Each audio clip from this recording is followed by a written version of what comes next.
दोस्तों, क्या आपको पता है आपके सामने एक नया वक्फ बोर्ड पर नया बिल प्रस्तावित हुआ है।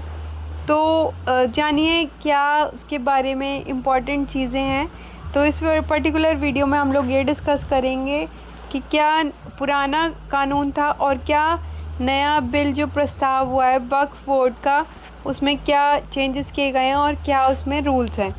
तो बहुत संक्षिप्त में इसे इम्पॉर्टेंट पॉइंट समझते हुए हम इसे डिस्कस करेंगे, लेकिन उससे पहले आप हमारे चैनल कर लीजिए लाइक और सब्सक्राइब। चैनल का नाम है लॉ में इजी बाय एडवोकेट दृष्टि और यहाँ पर मिलते हैं आपको सारे लेटेस्ट लीगल अपडेट्स। तो बेल आइकन प्रेस कर लीजिए। स्टार्ट करते हैं पर्टिकुलर वीडियो। वक्फ बोर्ड का पुराना कानून और नया कानून दोनों कंपैरेटिव हम स्टडी करेंगे। तो प्रस्तावित नया बिल पास हुआ है और पुराना कानून, तो क्या चेंजेस हैं आइए समझते हैं। सबसे पहले सेक्शन 40 हम अभी सबसे पहले बात करते हैं पुराने कानून की। तो सेक्शन 40 जो सेक्शन है उसमें रीज़न टू बिलीव के तहत अगर वक्फ बोर्ड किसी प्रॉपर्टी का दावा करता है तो उस ज़मीन पर दावा करने वाला सिर्फ ट्रिब्यूनल ही अपील कर सकता है। ध्यान रखिएगा मेरे शब्दों को कि सिर्फ और सिर्फ मात्र ट्रिब्यूनल ही उसमें अपील कर सकता है और कोई भी उसमें अपील नहीं कर सकता। ये है सेक्शन 40 के अनुसार।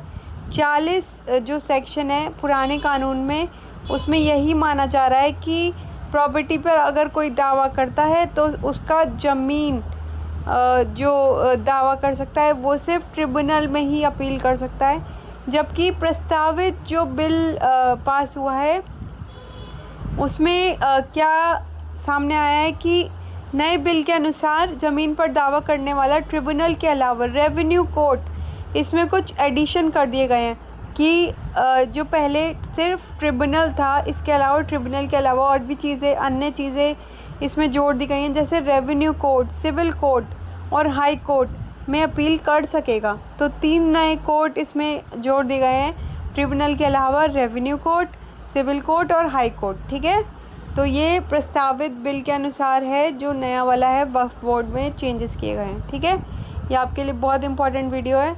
इसके अलावा दूसरा डिफरेंस हम देखते हैं।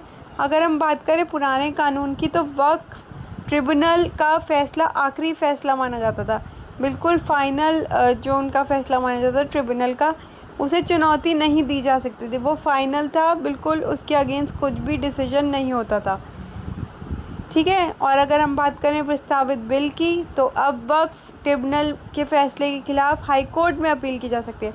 तो आपके पास एक अपील का ऑप्शन आ गया जो आप हाई कोर्ट में जाके कर सकते हैं। ठीक है, नेक्स्ट अगर हम बात करें डिफरेंसेस की, तो अगर हम पुराने कानून में देखें तो किसी ज़मीन पर मस्जिद हो या उसका उपयोग इस्लामिक उद्देश्यों के लिए अगर किया गया हो तो ऑटोमेटिक वक्फ की संपत्ति वो मानी जाती थी।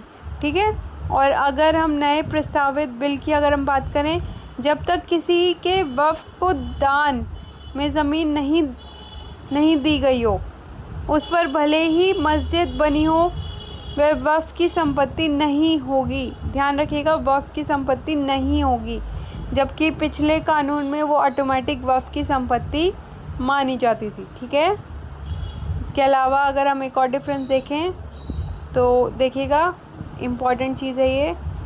तो पुराने कानून में बोला जाता था कि वक्फ बोर्ड में महिला और बतौर सदस्य अन्य धर्म के लोगों को एंट्री नहीं होगी, तो अन्य धर्म के लोगों को एंट्री नहीं देता था। जबकि अगर हम प्रस्तावित बिल की बात करें तो वक्फ बोर्ड में 2 महिलाएं और अन्य धर्म के 2 सदस्य को एंट्री मिल सके। तो इसमें बहुत सारे नए चेंजेस लाए गए हैं प्रस्तावित बिल में।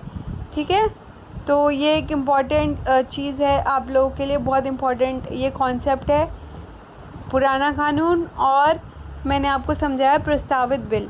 तो वीडियो को लाइक कीजिएगा, शेयर कीजिएगा और ज़्यादा से ज़्यादा इसे समझिएगा। और अगर कुछ क्वेश्चन आपके हों तो वो आप पूछ सकते हैं। Thank you so much, keep liking, sharing and subscribing. Meet you tomorrow in the next video. Thank you.